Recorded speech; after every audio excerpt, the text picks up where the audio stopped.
Yo, what is up, YouTubers? Hey, glad you're here with us. Let's jump right into this. Okay, we're going to flip this thing. This is Matthew chapter 11.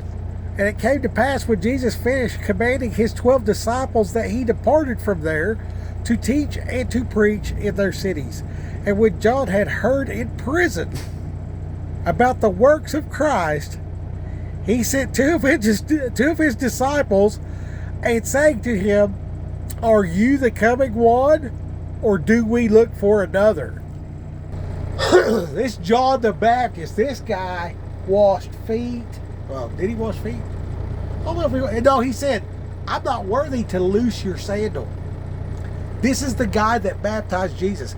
This is the dude that was eating grasshoppers and had a coat with camel hair. You know what I mean? Like,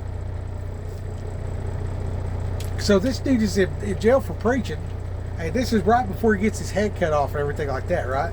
So, if you the moral of this story is, if you have doubts, that's normal. That's perfectly normal. And then, but what do we do? So what do we do? Like, is Jesus who he said he was? Well, John the Baptist had that question. Let's see what he said about it. Jesus answered and said to them, "Go and tell John the things which you hear and see.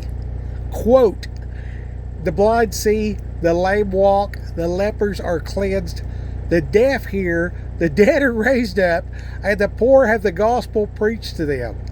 And blessed he who is not offended because of me." As they departed, Jesus began to say to the multitudes concerning John, "What did you go out in the wilderness to see? A reed shaken by the wind?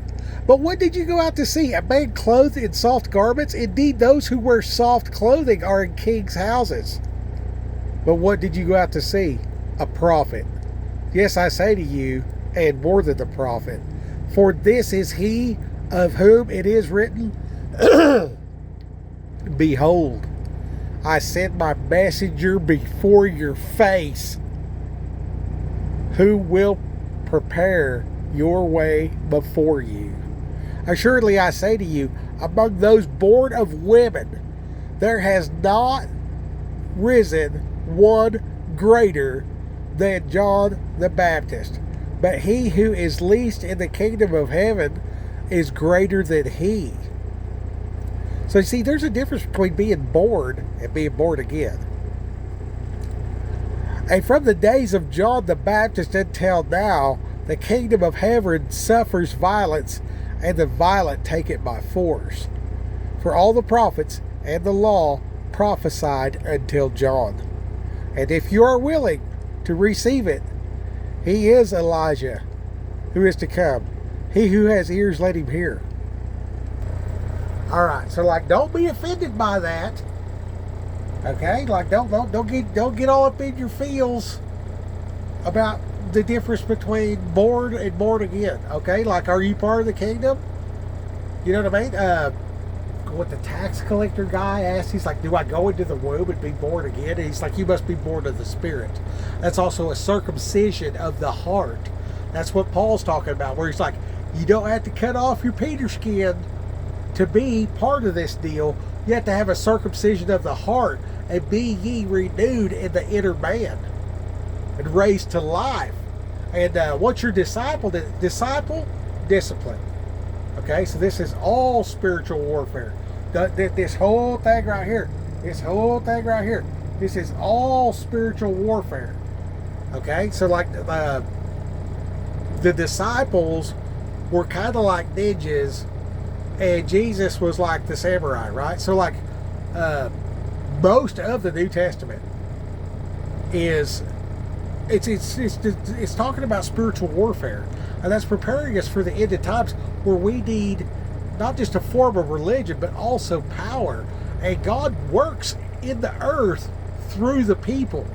So there's certain people that will be called to do acts of extreme valor in the last days leading up to the return of Christ, which is beyond fantastic and easily talked out of if you're not reading your Bible.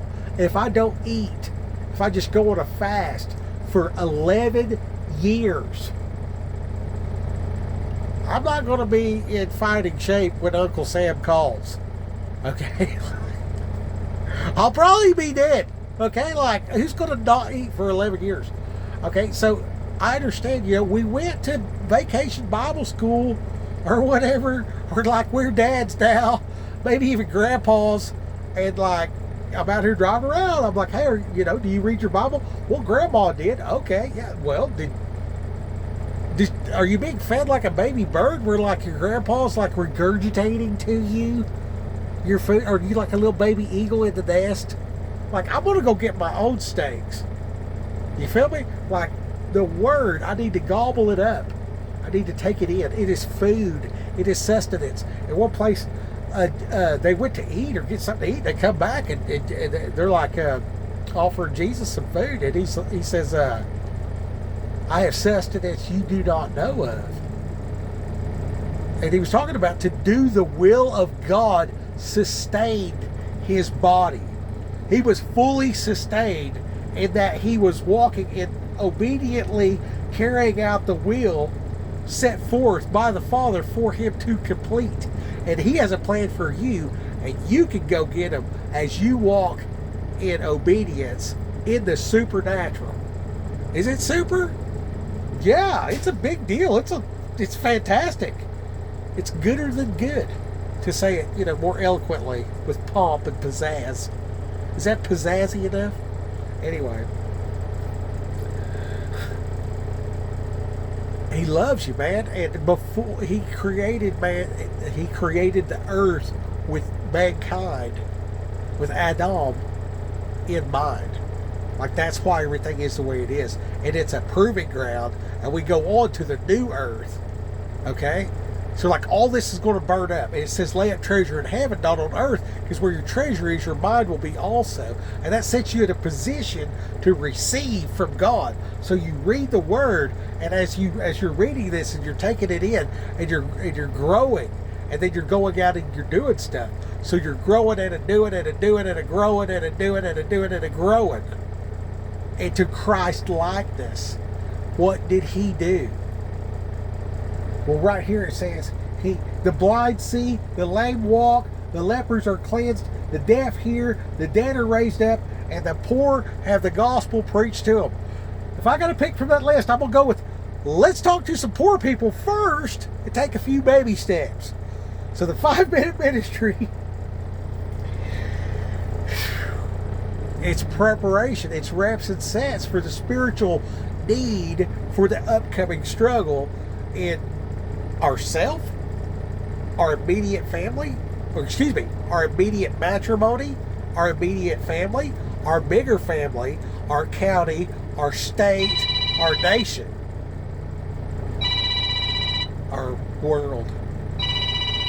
And we're going to the new world, so Rock Hill, go get them, practice.